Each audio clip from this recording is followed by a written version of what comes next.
देख रहे हैं ब्लैक बोर्ड पे, हम ज्योग्राफी में पढ़ेंगे वायुमंडल की परतें, या इसको कहते हैं लेयर्स ऑफ एटमॉस्फेयर। ठीक है, इसमें बहुत सारी परतें पाई जाती है। जैसा कि आपको पता है वायुमंडल हमारे धरातल से लेकर 1600 किलोमीटर तक पृथ्वी के चारों ओर पाया जाता है, जो हमारी सुरक्षा करता है। इसमें बहुत सारी गैसें पाई जाती है और इनको अलग अलग परतों में अलग अलग चीजें होती है। पहले नंबर 1 पे आता है क्षोभ मंडल, इसको ट्रोपोस्फियर भी कहते हैं।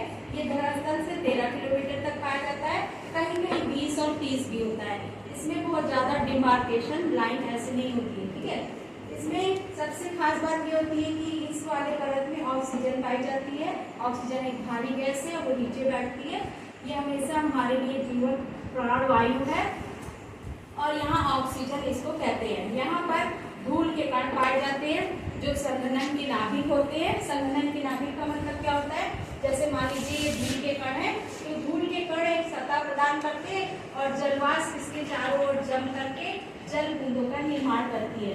अब जब कई जल बूंदे हो जाएंगी तो बादल बन जाएगा। इसको कहते हैं संघनन के नाभिक। क्या कहते हैं इसको?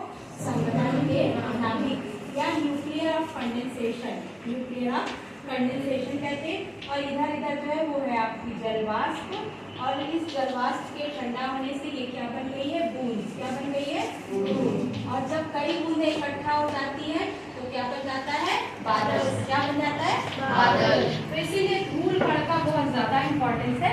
अगर धूल कण नहीं पाई जाएगी तो बादल भी नहीं बनेंगे, और बादल नहीं बनेंगे तो वर्षा नहीं होगी। वर्षा नहीं होगी तो बहुत हमारे लिए बहुत कष्टकारी होगा। कोई काम हम नहीं कर सकेंगे, सिंचाई नहीं कर सकेंगे, पीने का पानी नहीं मिलेगा। एक सॉफ्ट वाटर का एक मेन स्रोत है। तो क्षोभ मंडल इसलिए सबसे महत्वपूर्ण है। इसलिए पूछा जाता है प्रश्न कि क्षोभ मंडल मनुष्य के लिए सबसे महत्वपूर्ण क्यों है? सबसे महत्वपूर्ण इसलिए क्योंकि यहाँ ऑक्सीजन पाया जाता है, धूल के कण पाए जाते हैं, बादल और वर्षा होती है। दूसरा जो लेयर होता है इसे 13 किलोमीटर से 50 किलोमीटर तक पाया जाता है। इसको समताप मंडल कहते हैं, या इसे स्ट्रेटोस्फीयर के नाम से जानते हैं। स्ट्रेटोस्फीयर या समताप मंडल, इसमें एक ऐसा एयर है, इसमें हल्की गैसें पाई जाती है और सबसे प्रमुख गैस है ओजोन, या इसे O3 भी कहते हैं, जो हमारे लिए सुरक्षा कवच है या सुरक्षा छतरी है। ये हमें पराबैंगनी किरणों से, सूर्य की पराबैंगनी किरणें या अल्ट्रावायलेट रेज से ये हमारी सुरक्षा करती है। अगर अल्ट्रावायलेट रेज हमारे पृथ्वी मंडल में आ गई तो वो स्किन कैंसर ला सकती है, बहुत ज़्यादा तापमान बढ़ सकता है, बहुत तरह की बर्फ पिघल सकती है। इसलिए ओजोन को सुरक्षा छतरी कहते हैं। इसको बनाए रखना बहुत जरूरी है। इसको कभी कभी ये टूट जाती है, फट जाती है ओजोन की लेयर। उसका कारण क्या है? CFCs गैसेस, एक गैस होती है जो इसमें छेद कर देती है, उस गैस को हमें रोकना है। CFCs gases, chlorofluorocarbon. ये क्लोरोफ्लोरोकार्बन AC या फ्रिज इन सब में भरी जाती है और इसकी ज़्यादा मात्रा वायुमंडल में आने से ओजोन को क्षति पहुंचती है। इसलिए हमें इसे रोकना होगा। ओजोन हमारे लिए प्रोटेक्टिव है और यहाँ हवाई जहाज उड़ाए जा सकते हैं, क्योंकि यहाँ कोई पक्षी नहीं उड़ता है जिससे हवाई जहाजों को कोई नुकसान नहीं पहुँचता है। आपने देखा होगा बड़े बड़े शहरों में एक बहुत ऊंचा टावर होता है, उस पर लाल बत्ती जलती रहती है। वो यही इंडिकेटर है कि इसके ऊपर आप हवाई जहाज उड़ा सकते हैं, उसके नीचे आप नहीं उड़ा सकते, कोई एक्सीडेंट हो सकता है। तो ये हमारा समताप मंडल है।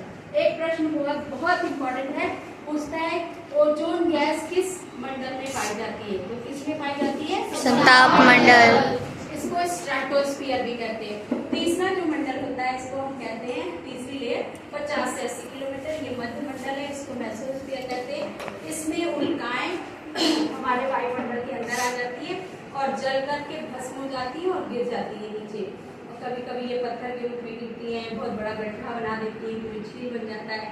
तो इसमें कुछ इससे खास नहीं, बस यही है कि ये उल्काएं अगर वायुमंडल में प्रवेश कर गई भारत या धरती पर तो वो जल जाती है, इसे उल्काएं कहते हैं। फिर 80 से 400 किलोमीटर तक रेडियो संचार पाया जाता है। रेडियो वेव्स होती हैं, ये रेडियो वेव्स होती हैं वो हमारी वॉइस को कैच करके उन तक पहुँचाती हैं। 5 क्लास के ट्रांसमीटर्स लगे होते हैं जो हमें ये दूर संचार पहुँचाते हैं। जैसे आपने देखा रेडियो आपने ऑन किया, गाना कहीं और बज रहा है, आप सुनने लगते हैं।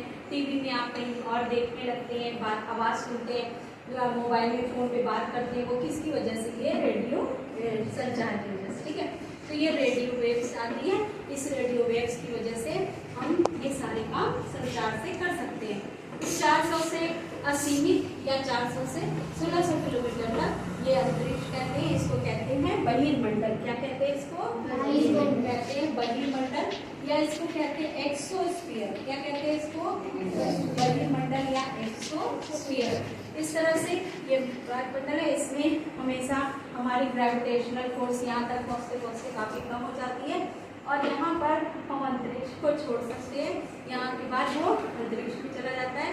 ये कृत्रिम उपग्रह का क्षेत्र होता है जो हम अपना सैटेलाइट भेजते हैं, आर्टिफिशियल सैटेलाइट। इसकी मदद से हम बहुत सारे काम करते हैं, जैसे यहाँ का चित्र ले सकते हैं, पृथ्वी पे क्या क्या चीजें कहाँ पाई जाती हैं, या फिर कौन सा मौसम कैसा होगा, वर्षा कब होगी, धूप कैसी होगी, ये सारी चीजें हमें इसकी मदद से पता चलती है, कृत्रिम उपग्रह की मदद से। इसमें बहुत सारे कैमरे लगे होते हैं, बहुत सारे इक्विपमेंट्स लगे होते हैं, जिसकी मदद से हम इन चीज़ों को वो कैच करता रहता है। इसमें कोई मनुष्य नहीं रहता है और वो वहाँ पर भेजता रहता है और हम धरातल पर बैठ के रिमोट सेंसिंग के द्वारा इन सारी चीज़ों को कैच कर लेते हैं और मनुष्य के लिए बहुत सुविधाजनक हो जाता है।